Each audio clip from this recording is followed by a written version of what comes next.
Hey everybody, Nick here, and today I got a review for you of this little guy right here. This is the Leatherman Wingman. Oh ho ho, we're in Top Gun mode right now, ho ho. Anyways, it's interesting mostly because it is a budget tool coming out of Leatherman. First off though, let's do a size comparison. Right here it is against my very favorite multi-tool, the Leatherman Wave.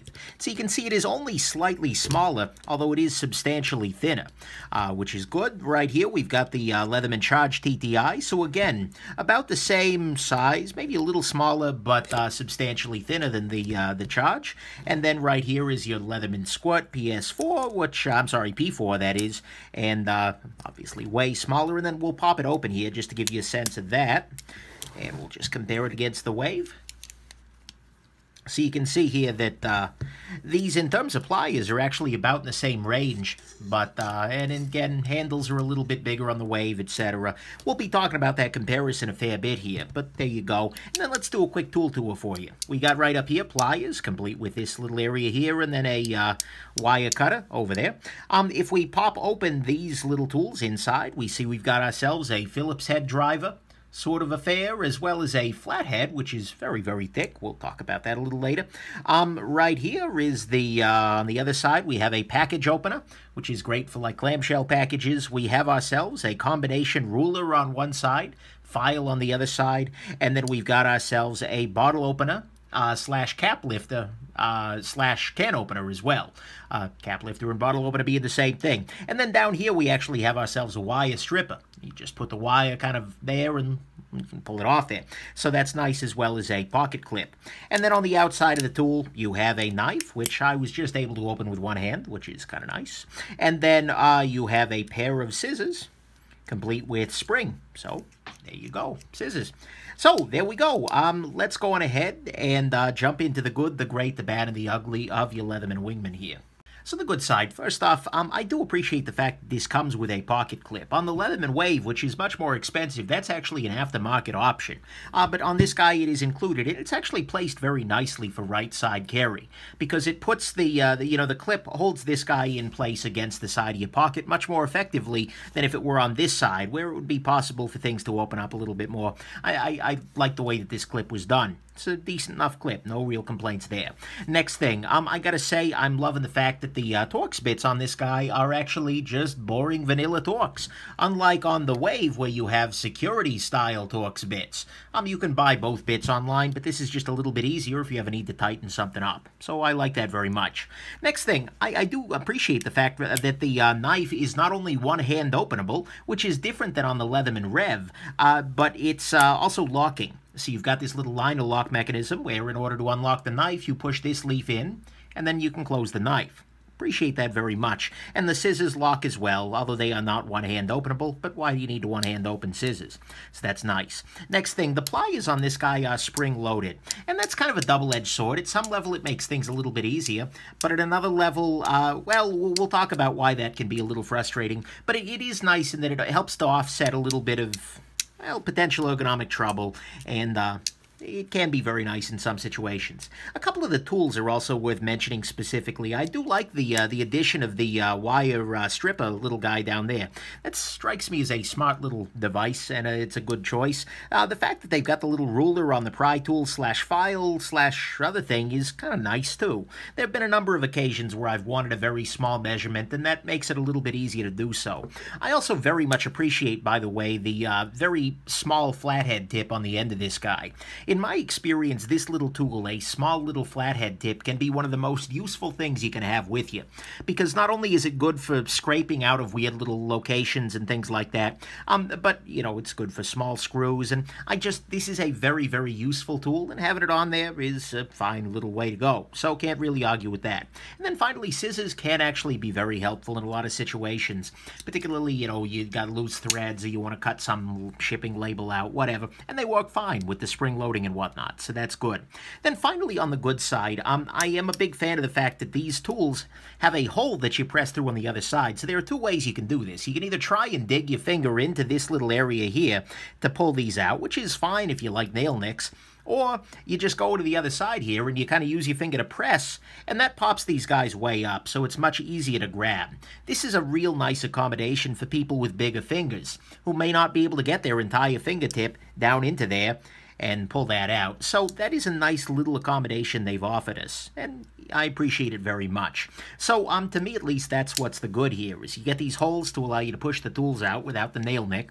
You get some very nice tools on there. The locking knife and scissors are nice, as well as the one-hand open effect.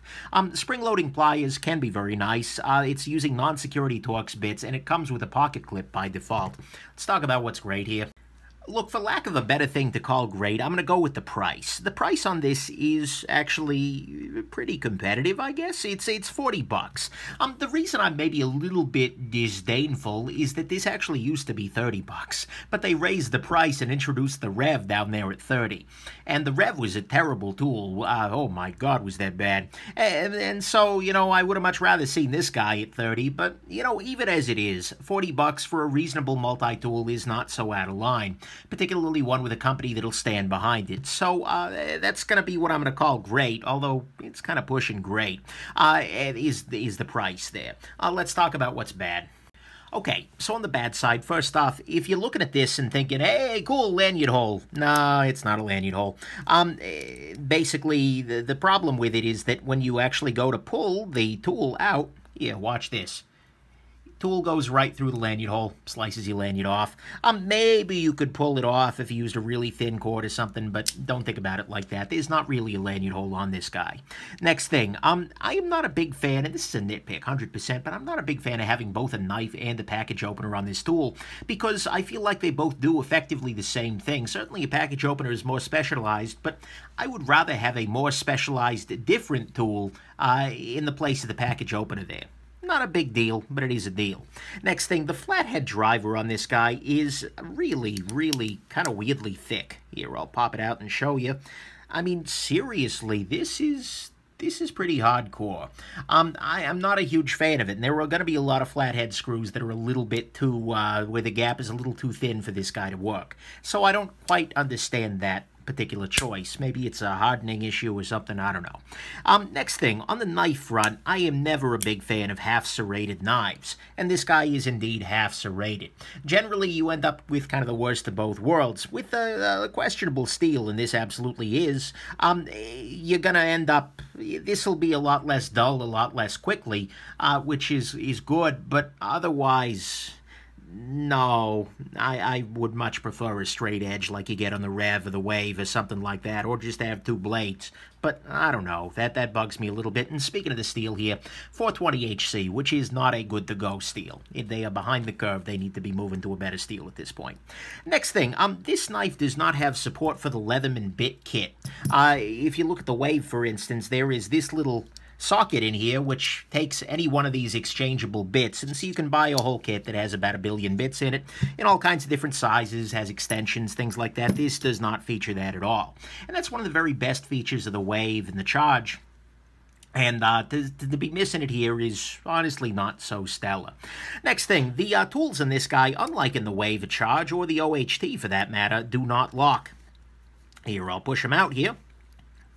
Here, we'll use the Phillips driver. But the thing is, I mean, they kind of lock in that, you know, they're limited. They can only go this far when the thing is closed, but they can absolutely go off to the side here.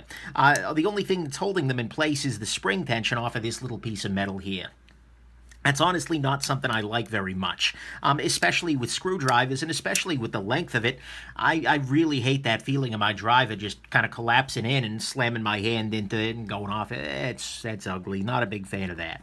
So there you go. Next thing, this is kind of a little detail, but it is a detail that bugs me a little bit, and I don't know if I can quite show it off here, but if you look very closely, the wire cutter here, the jaws don't actually ever cross. They don't ever actually overlap. So it's going to be sort of a very, very fine crimper. For wire, that'll absolutely do the trick, because you just bend it the last way and it breaks. But still, that strikes me as a little bit weird. Why not actually just have them cross, guys? Seems a little off to me. And then finally, the scissors are actually, they're a little bit of a pain to use. Partly because extracting them is just not great. Because what you have to do is kind of pull up on this little spring, and then that slides it out of there. And at that point, you need to make sure that it is all the way over, at which point this spring is held all the way over, and then you can do it. And ergonomically, it's okay. But extracting those scissors is kind of it's a very nail-nicky sort of phenomenon, and I really, personally, admitting my bias, I hate that. So getting these scissors out is not great, and unfortunately, even getting them to a position where they work is not super reliable.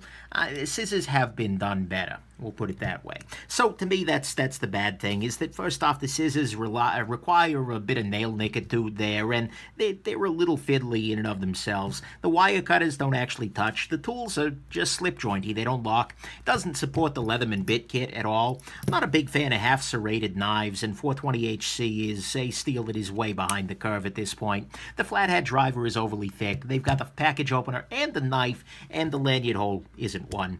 Let's talk about the ugly here. So the ugly here is that the ergonomics on the pliers are just downright terrible, because in order to use these pliers to really crank down, you're squeezing. And the problem is, when you squeeze, you can already see where it's digging into my fingers here.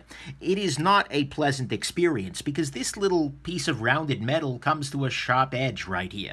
And then this does as well, and maybe you switch sides, but then you've got the sharp edge over here. And then, worse still, this little piece here, which is just sticking off the bottom, is going to be digging right into your hand. I mean, basically, using the pliers on this guy and really squeezing, really bearing down, is about as comfortable as grabbing a gym sock full of hornets. It's not a beautiful thing whatsoever.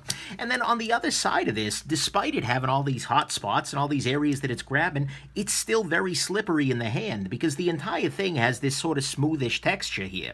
I mean, this part is entirely smooth. This is smooth, although with the painful edges there. And what that means is that as you're using these pliers, they are very happy to come falling out of your hand. Compare that to, say, the Leatherman Wave, which has a ruler on the inside of here, which actually doubles as a bit of retention. It gives you texture here.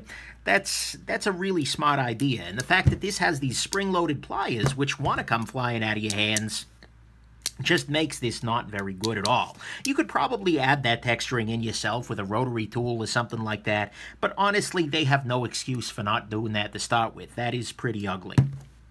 So to me, that is absolutely the ugly of this, is that the ergonomics on the pliers, no matter which way you handle it, are really, really painful, and the whole damned affair is just way too slippery, and they should have fixed that.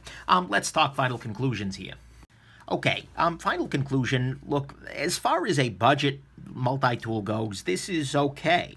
I mean, it is a huge improvement over the Leatherman Rev, but the Leatherman Rev was freaking terrible. I mean, that tool does nothing but remind people why this is better.